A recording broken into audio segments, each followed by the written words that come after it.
Yeah, so even the parts that are there that we deem either, again, societally negative or scary, or those parts are there to protect us, right? And I do a lot of work with couples where I'll actually sit down with the cards and I'll have them say, when I feel like this, I think you do that. And well, I feel like this when you do that. And it becomes the most beautiful exercise of, typically we're sitting on the floor and just putting these cards down because other people's states trigger our states, right?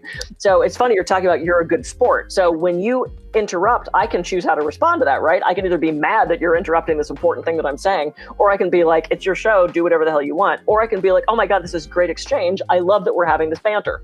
I get to pick how I respond to that. 3 different ego states, right? So who's here then? When you do shows like this, which ego state is in? Because you're expressing intelligence, you're expressing a lot of organization. No, you're in your zone. You're definitely in your zone because this is what you do. It's what you're passionate about. But at the same time, you're tolerant and you're accepting to all the exchange and banter. So which ego state is it? It can't be Capricorn, right? Or is that Capricorn? Well, yes. Capricorn keeps me organized, right? But also when I'm not in a state, I'm in self. So I'm sitting there waiting to see how I want to respond to you guys. And I have to say, I've done radio shows that have been a nightmare because they're unprofessional, because they're egotistical, because I don't even need to be there. The exchange, you're saying that the folks on the other end.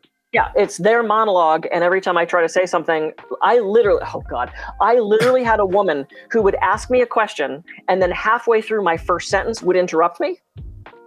And I never got to say a word on the show. And finally, she asked a question and I'm talking and I'm like, oh my God, I'm actually getting to answer a question. And then I hear, beep.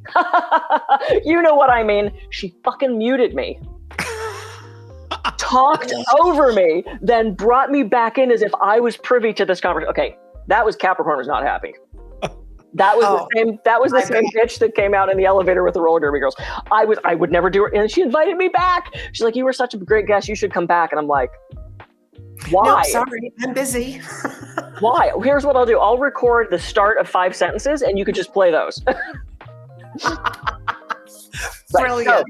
So I mean, I cycle through ego states depending on what is being thrown at me, right? And sometimes some people just don't know what they're doing either, Kathy. Well, that's a whole nother. And Capricorn doesn't like that, right? Because Capricorn, I can't tell you how many barbecues at other people's houses I've taken over because the meat's not going to cook itself.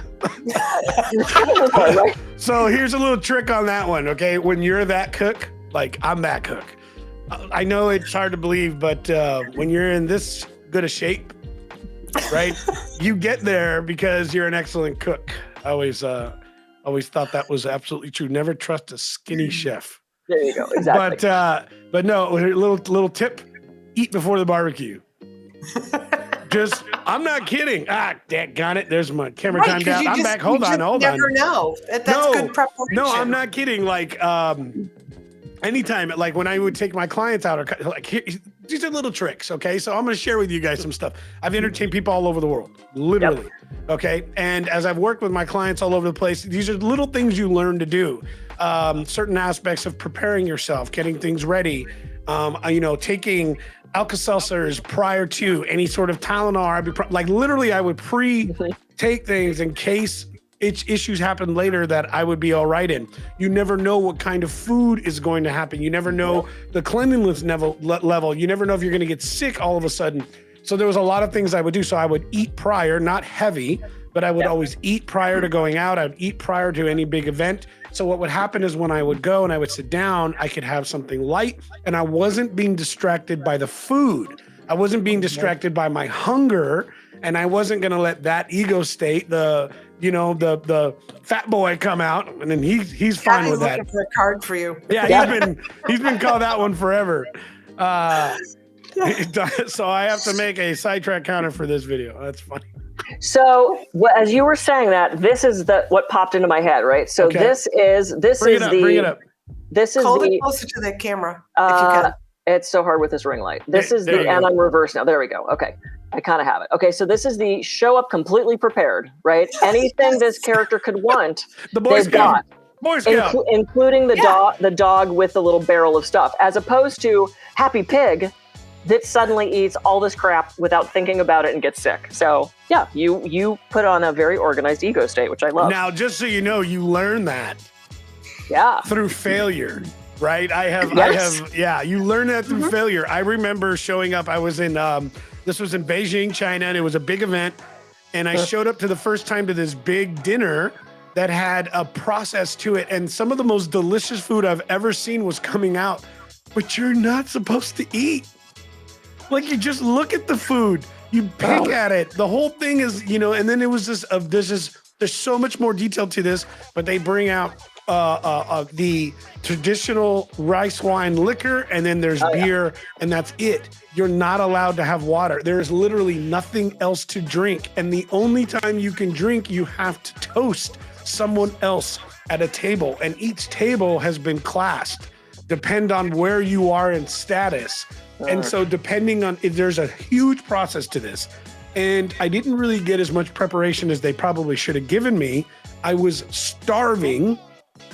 And so the only way to try to deal with that was to, well, at least let me get something to drink. So then I would have to toast. There's been moments in my life where I drank too much. That was one of them. That sounds like trouble. It was absolutely trouble. And there wasn't so much as a regret as much as there was a lesson learned. And I never again made that mistake again. And I said, I will always prepare prior. I will eat prior. I will make sure that's when you created that character. Yeah, that's right. Well, that's right. The character was probably there because we typically, but you're pulling on it. So like you said, are there parts of ourselves that kind of live dormant and then pop up occasionally? Yeah. I mean, I am not an angry person typically, but if you catch me tired, stressed, hungry, all of those things, and then you cut me off on the freeway, it's going to be a really different conversation than if I meditated and I just came from dance class and I've had a pretty good day. We are more vulnerable to those, quote, negative aspects of our states when we're already stressed, when we're already negative, when we're hungry, that hangry thing, that's real. When we're stuck in an ego state, it tends to propagate. And I've had conversations with people. God, I remember I was in Vegas talking to a taxi driver, and he was an ex-military, and you would have thought he was still military. I mean, he was so short and so, I said, he's talking something about a kidney stone. And I'm like, oh, that must be painful. It doesn't hurt. I don't feel pain. I don't know. And this is how he's reacting to me in a taxi. And I'm thinking, dude, we need to do some coaching with you, because he was so identified with that ego state. To him, there was no other choice than I'm still fighting that war. And it was fascinating to observe. I did this workshop for a bachelor party. Yeah. I know. 12 guys. Can you see that one? I have an idea, boys. We're going to go have every one of your egos. We're going to have them challenged by a professional egoologist. I don't know what do you call this, by the way?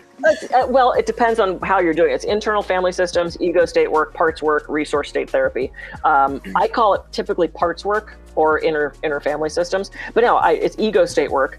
And by the way, I'm extremely fascinated by the studies that you have focused in. I love the direction of what you do. Like I've always found it fascinating. The mind is an incredible thing, and the psychology of a mind is an incredible thing. And the more I'm learning, and the more I press into it, the more fascinated I am, and the more powerful I realize you can become in areas, not in a negative power, but just understanding. So so you know, I find what you do extremely fascinating. Oh, cool. But you totally fit the model.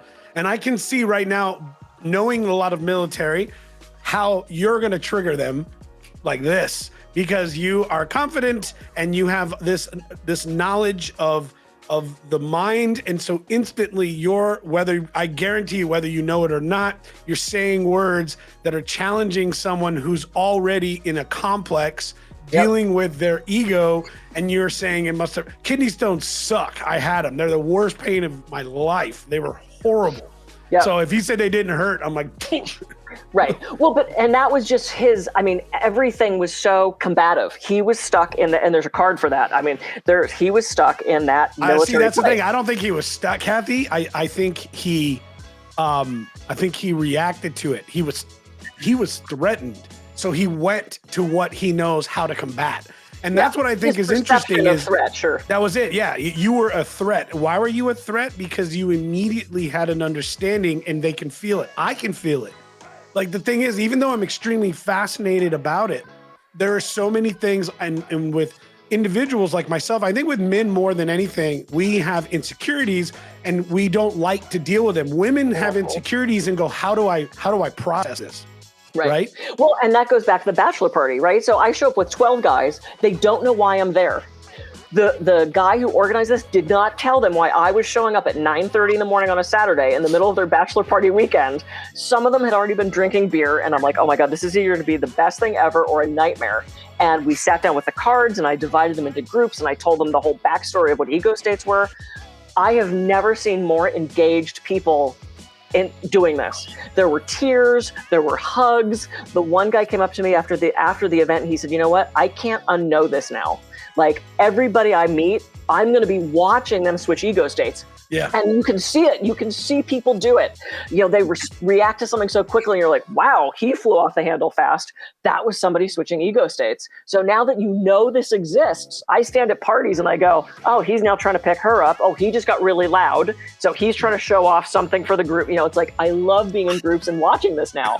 It's fascinating to me. So let me just recap before we get, because I know we're about to end. Yeah, so, we're getting close. Yeah. So they're formed in childhood. We all have them. They're hardwired into the brain. And the best way to figure them out is to write them down according to either category. Excuse me, my coughing ego state came up. Either by category or by what they want to be called. And then figure out their positive and seemingly negative traits and how they serve you. And then work on staying in self, which we did. We'll have to have a whole nother conversation about that. Meditate, breathe, mindfulness, all of that stuff. See if you can't stay, you know, in this sort of, this light is killing me. This sort of like, there we go. This sort of like really Zen state, right? And the more you can stay in self, then you can feel the states coming on. You can choose what state you want to be in. And you're those 8 things: compassionate, creative, courageous, caring, clear, curious, calm, confident, all of those things.